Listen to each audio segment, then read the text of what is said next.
Di sini ada yang mengikuti seputar perkembangan kasus Dana Hibah? Ada yang mengikuti nggak? Kata siapa kasus Dana Hibah yang ditangani oleh KPK ini terkesan berjalan di tempat? Ya, tampaknya memang terasa oleh kita kayak gimana gitu kan penanganannya.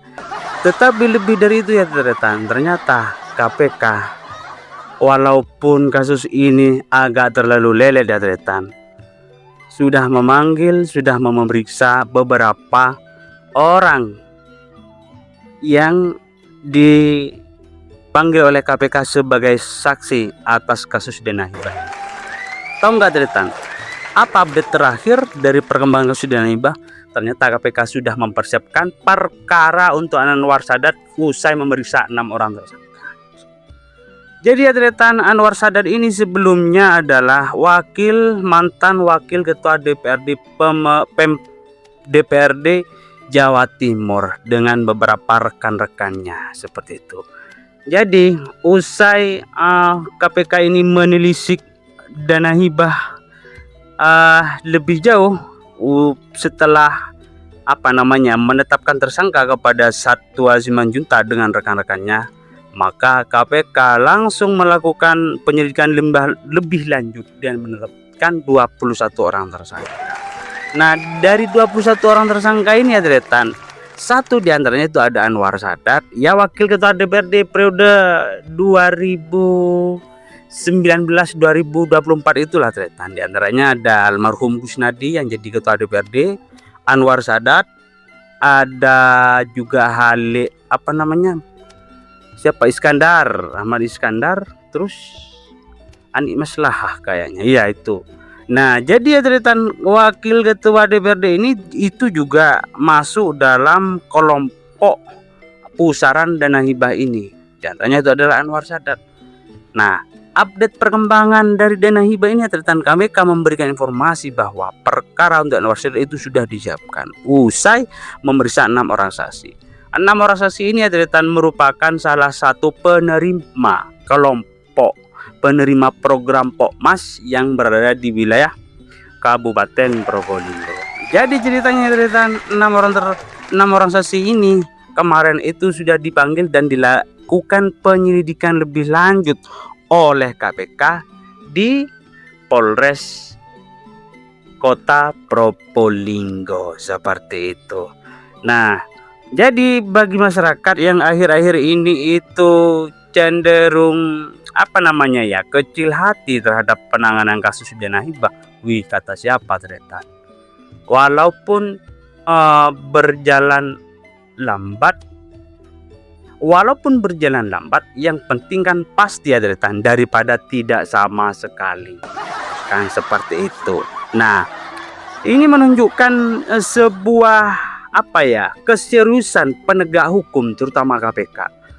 Karena setelah sebelumnya kasus Dana Hibah ini terkesan berjalan di tempat dan kayaknya wawujudu kandemihi kan seperti itu kayak ditangani kayak enggak, maka banyak masyarakat itu menyoroti terhadap kinerja KPK itu sendiri. Oh, ini gimana kasus Dana Hibah kok kayaknya berjalan di tempat? Karena dari perkara program ini itu hampir sudah berjalan 5 tahun lebih tapi sampai saat ini walaupun KPK sendiri itu sudah menetapkan tersangka, tetapi tidak semua tersangka itu ditahan. Bayangkan penanganan ini hingga memicu sampai ada salah satu korban tersangka yang sampai meninggal dunia, Kusnadi. Jadi yang 21 orang itu satu orang yang meninggal itu adalah Kusnadi. Jadi ada sekitar 20 orang. Sisanya 20 orang. Nah, yang 20 orang ini 3 kemarin itu sudah dilakukan pemanggilan lalu ditetapkan tersangka. Salah satunya itu adalah anggota DPRD Pemprov Jawa Timur dari PDIP Hasanuddin, dan dari pihak swasta itu langsung ditetapkan tersangka. Jadi sisanya sekarang itu berkisar masih 17 orang. Padahal mereka ini sudah ditetapkan tersangka Tetapi kenapa kok KPK ini masih belum melakukan penahanan. Sehingga itulah yang muncul di benak masyarakat. Lalu buat apa ditetapkan tersangka kalau orangnya nggak ditahan? Seperti itu. Apalagi limitasi waktu penanganan perkara ini diakui atau tidak memang lelet. Sehingga leletnya penanganan perkara ini akan memberikan sebuah peluang negosiasi kepada tersangka dengan penegak hukum terkait. Siapa harus yang kamu maksud? Iya, siapa lagi kalau bukan KPK? Kan perkara ini ditangani KPK, setan. Masa ditangani kepolisian dan kejaksaan? Enggak kan? Jadi ini saran untuk KPK ya dari masyarakat agar perkara kasus dana hibah ini itu betul-betul diselesaikan secara tuntas. Masa kalau sudah ditetapkan tersangka tretan kemudian nggak dilakukan penahanan, ini kan lucu tretan. Seperti itu. Jadi bagi masyarakat, apa itu sebenarnya program dana hibah? Nah, program dana hibah ini tretan merupakan salah satu program nawacita Gubernur Jawa Timur untuk membangun pelosok desa, baik itu dari terutama dari infrastruktur untuk meningkatkan sebuah pelayanan. Akan tetapi ya tretan, seiring berjalannya waktu, sebelum kasus ini ditangani ataupun disorot oleh KPK, banyak publik memang memberikan sebuah sorotan kecurigaan terhadap pelaksanaan dan realisasinya. Kenapa demikian, Rus? Karena ya tretan, program ini itu syarat menjadi banjakan oleh kepentingan orang-orang yang dekat dengan pejabat pemerintah provinsi, terutama yang dekat dengan para kalangan pejabat eksekutif dan legislatif. Nah, sebetulnya tretan, rincian dari program ini merupakan salah satu program pembangunan infrastruktur yang wujudnya itu antara pengaspalan dan pelengsengan. Jadi ini secara rinciannya ya tretan, pengaspalan dan pelengsengan. Pagu anggarannya itu bervariasi ya tretan, antara dari anggaran 100 juta sampai 200 juta.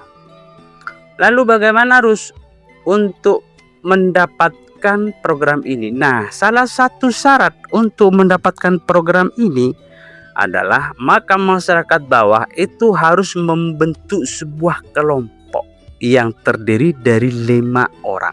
Kemudian dibentuk struktur sebagaimana organisasi. Di antaranya ada ketua, ada sekretaris, ada bendahara dan anggota. Seperti itu. Program ini cair ya tretan, maka kelompok masyarakat atau Pokmas, jadi program dana hibah itu nama lainnya adalah program Pokmas. Setelah cair, maka Pokmas ini harus membuat rekening atas nama Pokmas itu sendiri. Jadi ya tretan, Pokmas ini setelah dibentuk struktur maka dilabeli sebuah nama. Nama itu apa saja, harus terserah apa saja.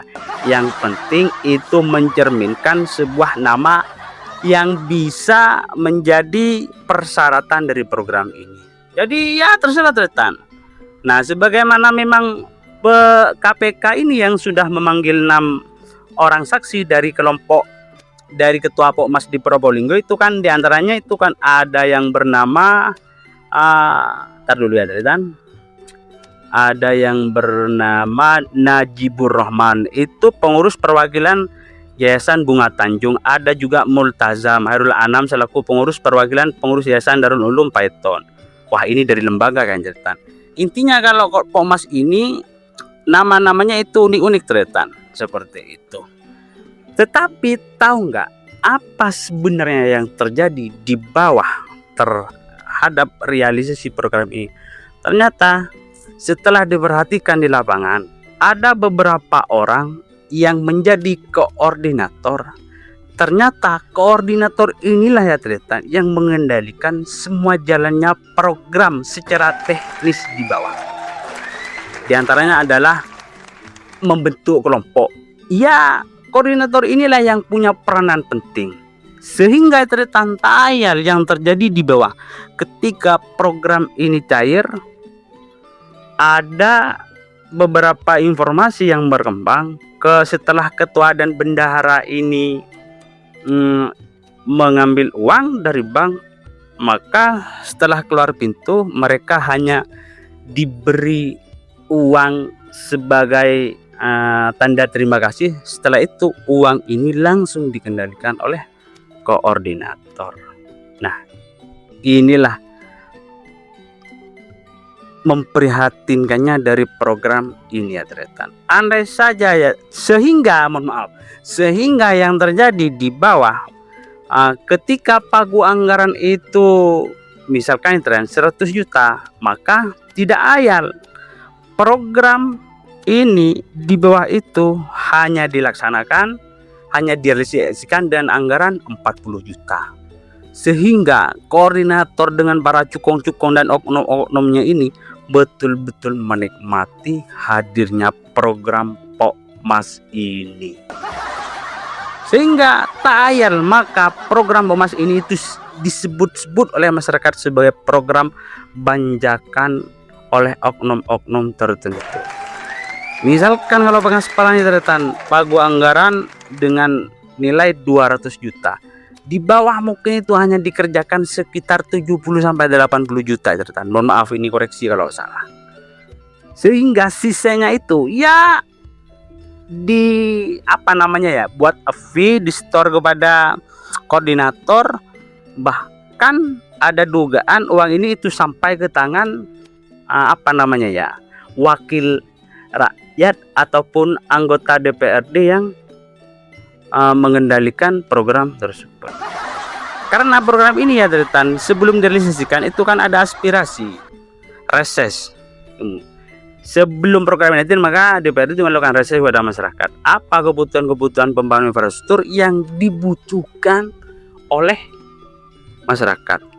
Misalkan di satu desa butuh 3 pembangunan pengaspalan dan 5 pelengsengan. Jadi ada 8 kan seperti itu. Sehingga sisa-sisa uang itu yang tadi tertanda dan beberapa persen itu sampai ke DPRD itu sendiri. Apakah ini tidak memperhatikan? Sungguh memprihatinkan.